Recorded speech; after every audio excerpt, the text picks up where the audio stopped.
Okay, so let's talk about reduce. So imagine we have an array with numbers and we want to add them. So first of all, I'm going to create a function. Let's call it sum. And because I already have numbers, let's call it nums. Then inside we're going to return the sum. So the way to do it is we get the numbers, then reduce. So the reduce method is going to get an array and it's going to reduce it to a single value. And in order to do that, it's going to take two parameters. So the first one is going to be a callback function, and then the second one is going to be an initial value. Yes, for now, let's say 0.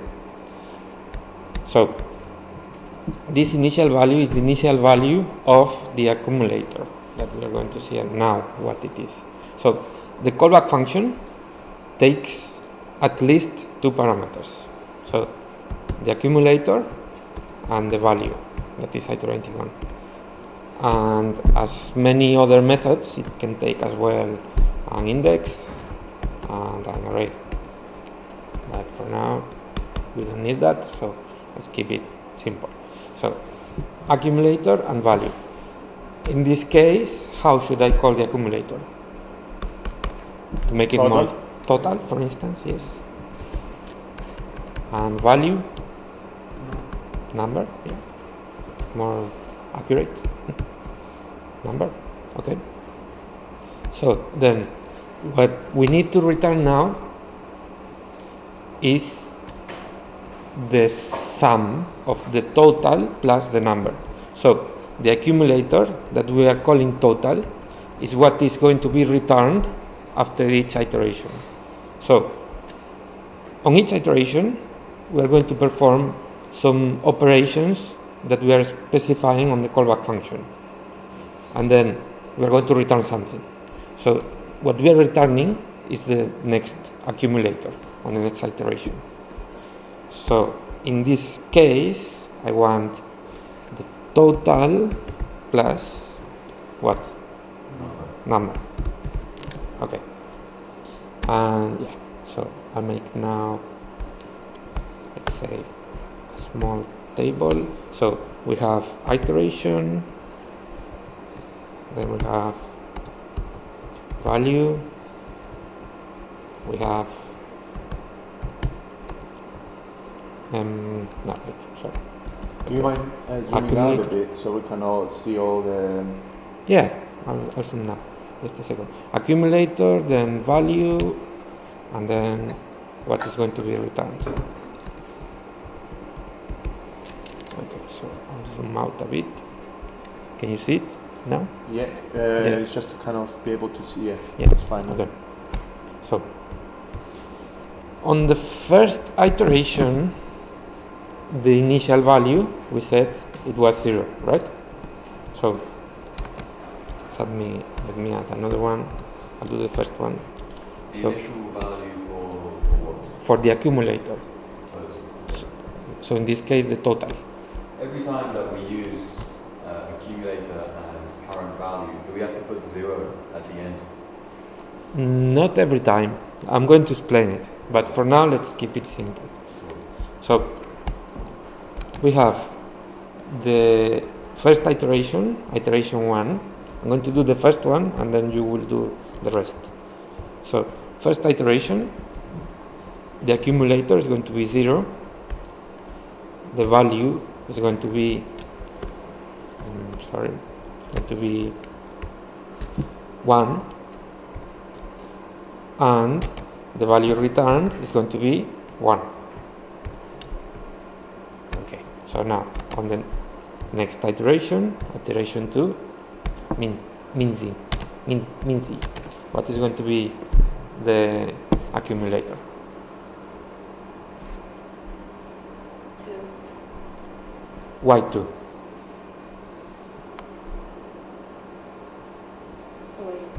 So we said the accumulator is what is being returned on the previous iteration, right? And what are we returning on the previous iteration? On the previous one, we are returning.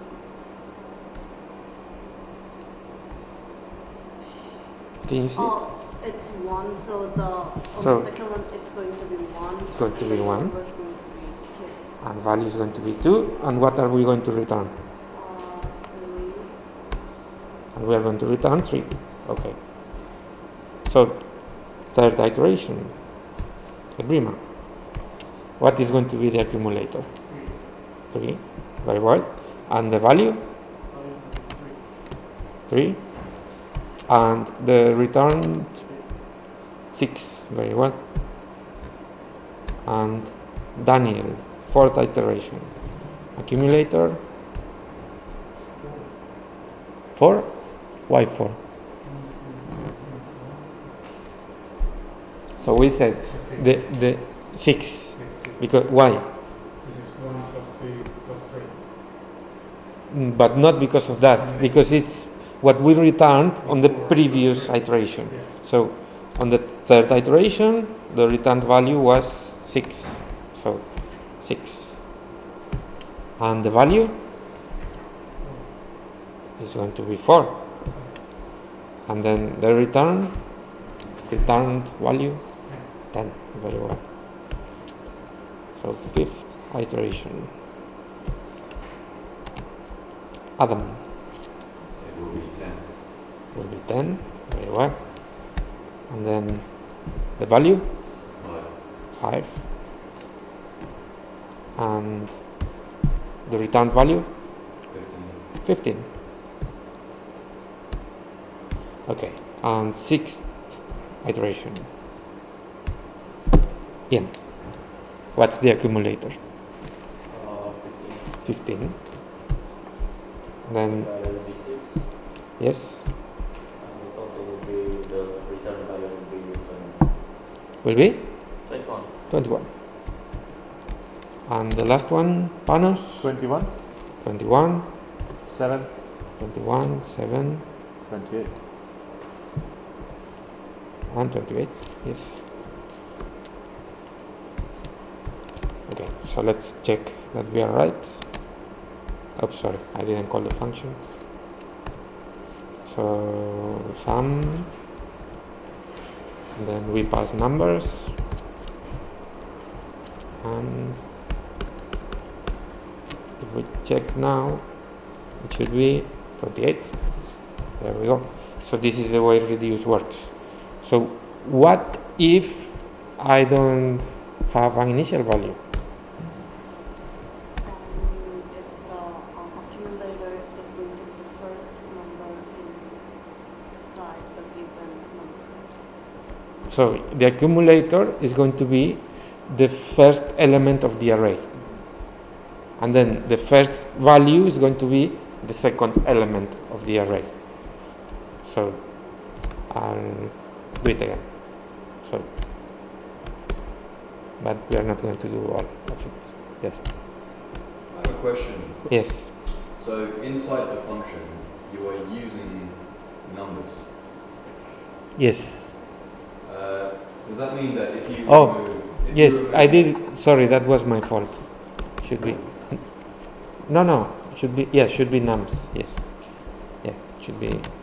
That's my fault. Yeah, that's fine. But if you were to use numbers like before and Mhm. remove nums Mm-hmm.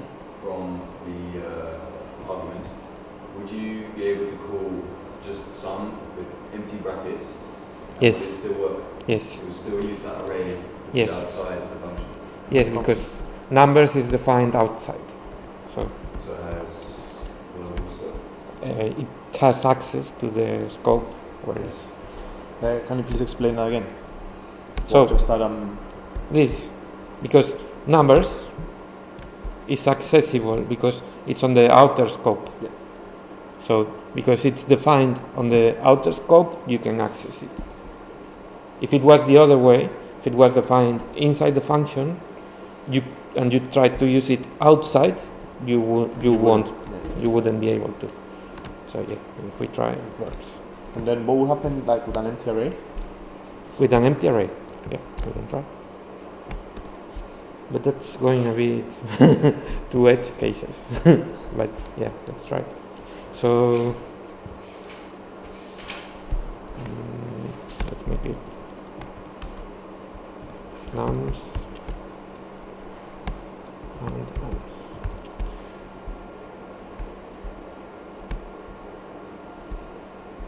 So Okay. So basically you can perform. you can't perform reduce on an empty array. But that's because there's no initial value because you've taken away the 0 after total plus number. If we put the 0, the initial value It'll be 0, right?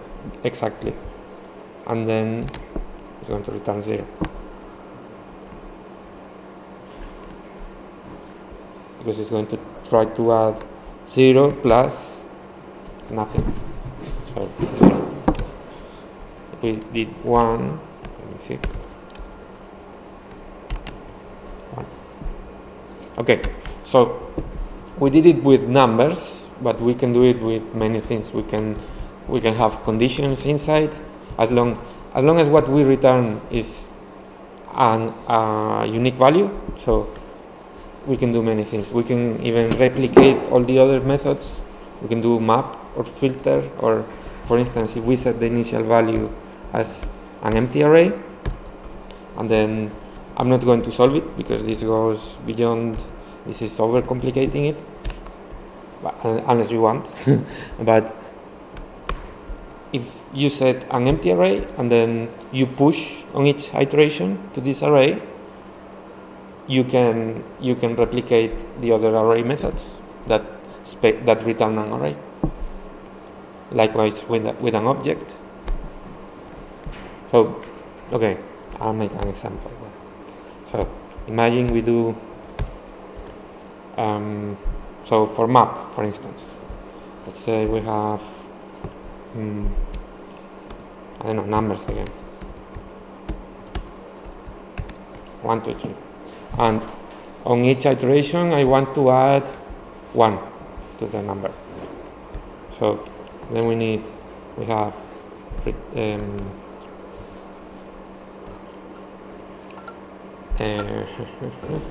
have to return the callback function. So nums dot reduce, and then and nums dot reduce, then the callback function inside,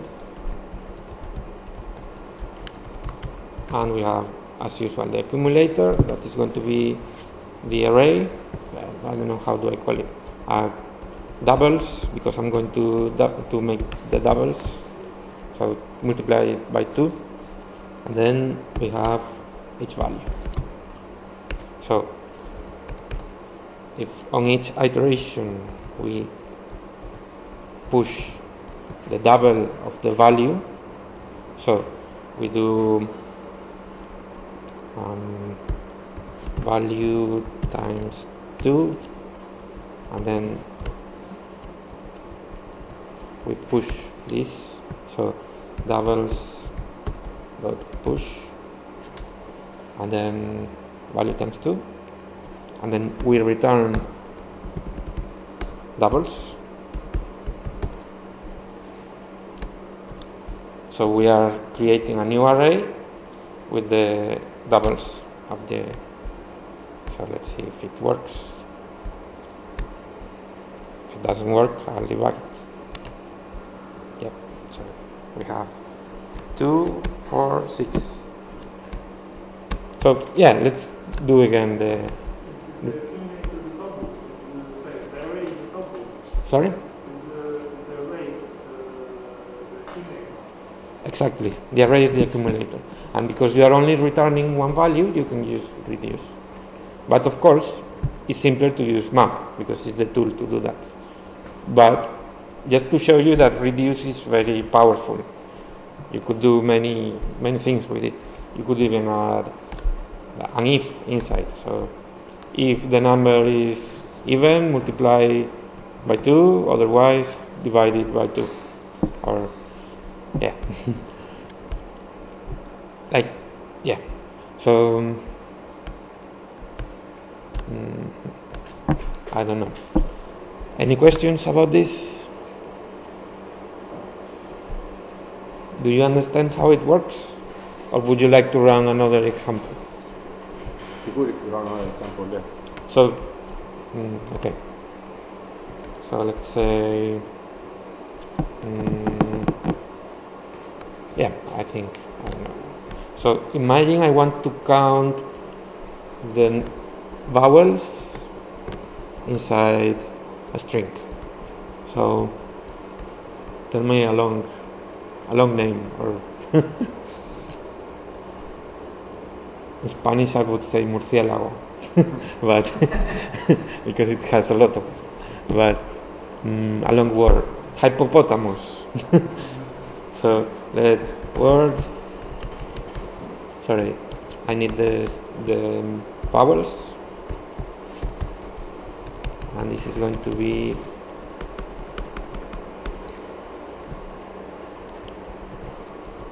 A-E-I-O-U, and then the word. So let word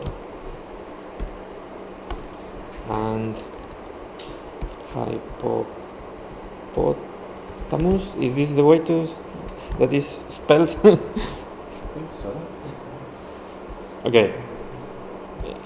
Yeah, can you check it, please? Maybe it has two P's somewhere, or an H. There's a HIPP. H-I-P-P. Okay. Like this? Yeah. Okay. So let's say function count vowels. And we're going to pass a string. And then we return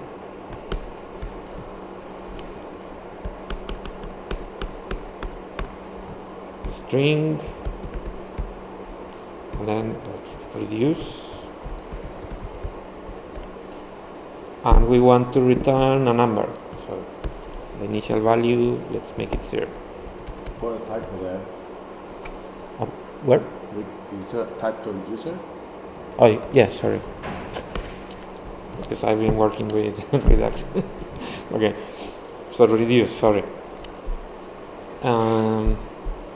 Yeah, so we need the callback function that is going to take at least 2 values, so 2 parameters. So what do I call them? Any suggestions? So the accumulator is going to be the count of the vowels, right? So let's call it count, or vowels, or vowels count, and then the actually the string, we need to split it because we need an array, right? So string.split. Now we have an array with each character, and char, let's call it carv, or character.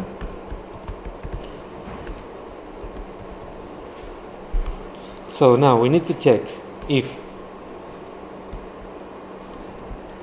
the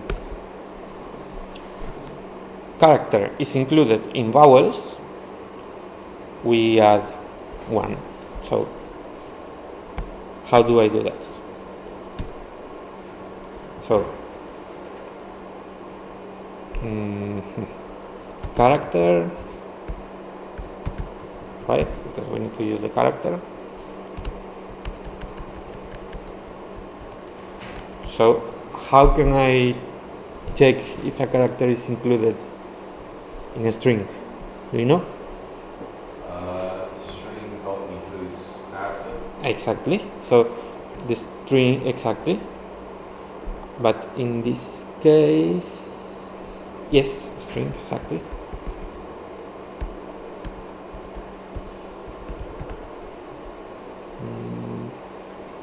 Not string, sorry, vowels, right?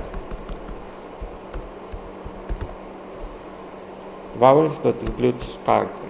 So if this is true, we can do either like this, equals equals equals true, or we can just leave it like this. This is the equivalent. So if this is true, then return. So do you prefer if statements or ternaries? Ternary, okay. So let's make it a ternary. So return, if it's included, return vowels count plus 1, right? Do you agree with me? Yeah.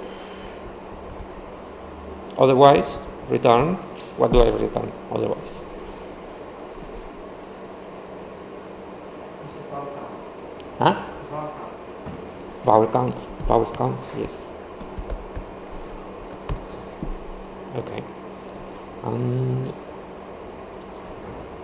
Oh, because I need the curly braces. Actually, I can, if I put it like this, I don't need it.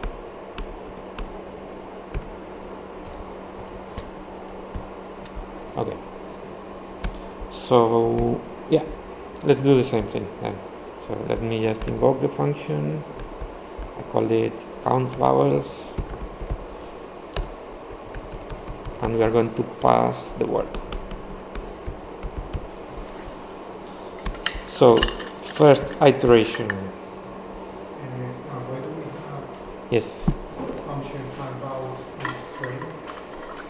because it's the name we gave to the parameter. Because it has to be a string in order to have vowels. We could call it, I don't know. Can you think about a better name?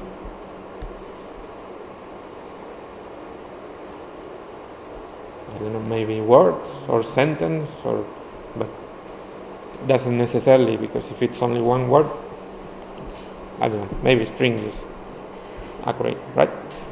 So on the first iteration, so let me just move this.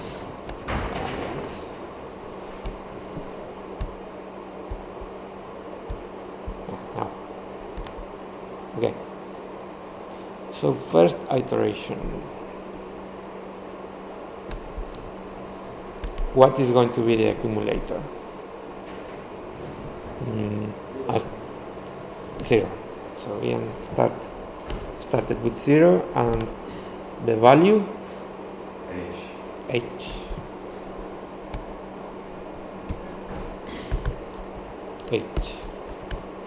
And what are we going to return then? 0. Okay. Second iteration. What is going to be the accumulator? 0. The value? I.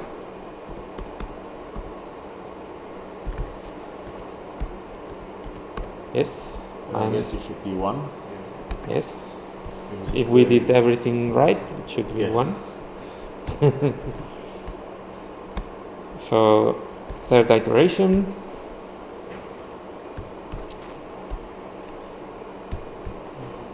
Accumulator is going to be 1.